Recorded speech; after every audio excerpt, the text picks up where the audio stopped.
Sitting here with AbdulAziz Kunert, and it's great to have you again, just ahead of your move to Johannesburg. How are you feeling about all this that has happened in a really short space of time? What's your emotions on the situation?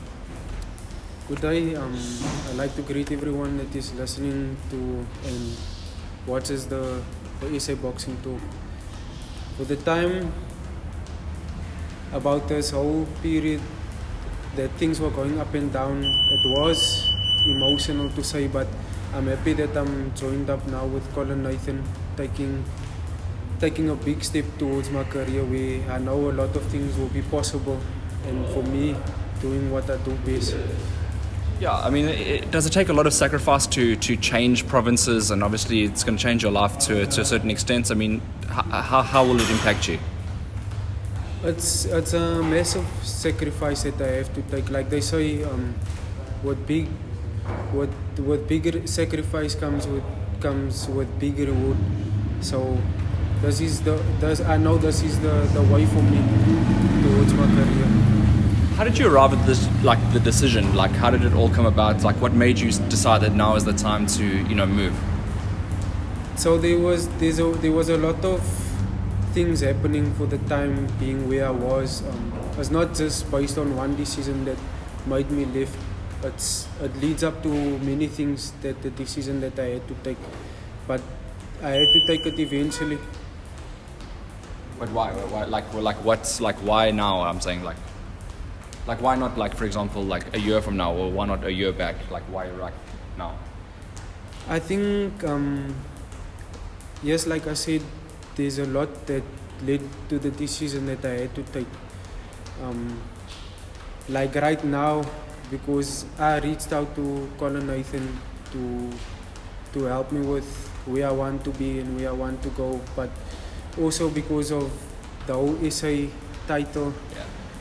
Yeah. It was an up and down thing. I don't know if you would see people as the people who were just putting me aside. They scheduled Baby Jake to fight Ayanda King. He was going to fight that guy, then he didn't manage to fight because of his shoulder problem, and then they put Toto Ilebe. I wasn't in the whole pictures. They just wanted to put me on the side here. That ultimately, that whole saga that was there's a whole bunch of other things, but that was the tipping, the edge of the mountain, and you're now it's enough. That is one of the points that just made me make my decision that I took. And let's talk about future plans, because you'll be going to train in Johannesburg now, and the first assignment looks like it's going to be in Bangata.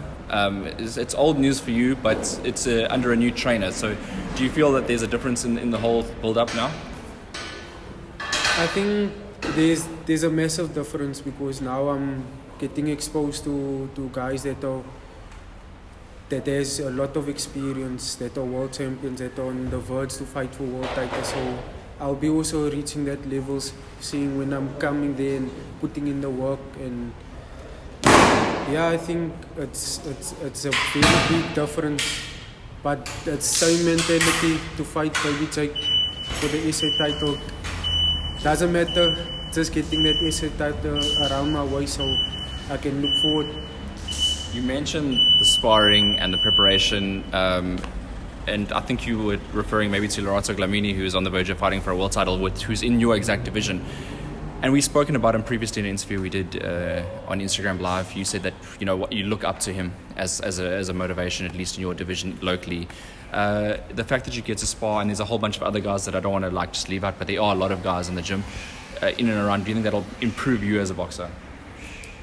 Yes, this will give me the experience that I need for the future, whereas one day when I'm going international, and I'm looking forward to training alongside with Lorato Glamini and everyone else, and especially under the guidance of Colin Nathan. Yeah, I mean that's the step that you've taken now. And how's it going to be? Are you going to be moving to Johannesburg permanently? Are you going to be up and down? So this is my first time that I'm actually going up to Johannesburg in a scenario where I'm going to be training there. So I have to look in the future how things are going to be. If it gets better also because of the pandemic, more fight opportunities. But as to my knowledge that I'm gonna be there for fights, in between fights and that, and then I have a family that side, so I will look also in the future, maybe I move that side, so I will see what the future is in store. And what are you expecting of this year? I mean, what's it's a brand new year. A lot of things can be achieved in this year. What are you expecting to achieve? Mine was building a good relationship where I am going, and it's all about loyalty, and yes, get that SA title, and then from there we will look forward, because I want to first accomplish what is in front of me, and then I will, like, the goal and the dream always gets bigger. When I was an amateur, I wanted to become a professional fighter. When I became a professional fighter, I want to become a national champion, and that is where I am now to this day, that I'm on the verge to fight for it, and then from there I will look internationally. So it's like one achievement at a time, right? Yes. I wanted to ask you about what's been happening on social media. Obviously, around your move, there's been a lot of people going back and forth, your old camp, your new camp, and a whole bunch of other people that have randomly joined in as well. What have you made of the social media? People are gonna say a lot of things. They're gonna say good or bad things. This is just the whole process of a boxer, where you're going. Where you're gonna make big things one day in this career. It's funny how to see when you leave, things can change, people change on you and things like that. But I didn't want to leave with, how can I say, I didn't want to leave with bad intentions or on bad terms, but it just went up into light and exploded, and everyone feel like they've been affected and wanted to say their side of the story. But we know there's two sides to a story, and people have to understand this is life. We have to look forward and make the right decisions. Like I said before, it's not only one thing led to the decision that I made. It's a lot of things that made to the decision that I had to make, and I made the right decision.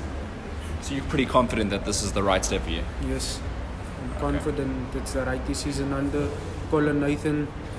I don't know Colin Nathan too well. I remember on a time I went to one of Kelakoda's events, and then I was with Emil Kelakuzi there at the event, and then he was like, there's Colin Nathan. Then I'm like, who's Colin Nathan? I didn't even know who's Colin Nathan, and then was like, okay, and I seen him on TV, I seen him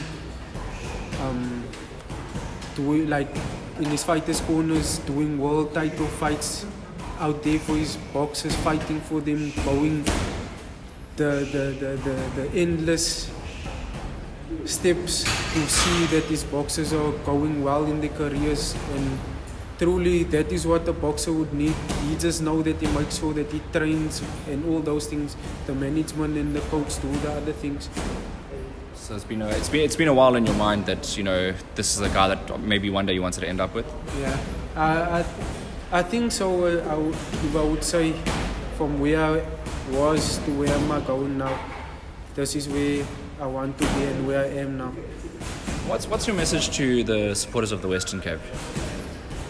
I know people are going to take sides in stories and that what is going on, but I don't want to feel people that they disappointed in what I did, but they should know that it was for the better, because no one sees what is happening behind closed doors. But I want people to know that they still got my support from my side, and I will always represent Cape Town going forward.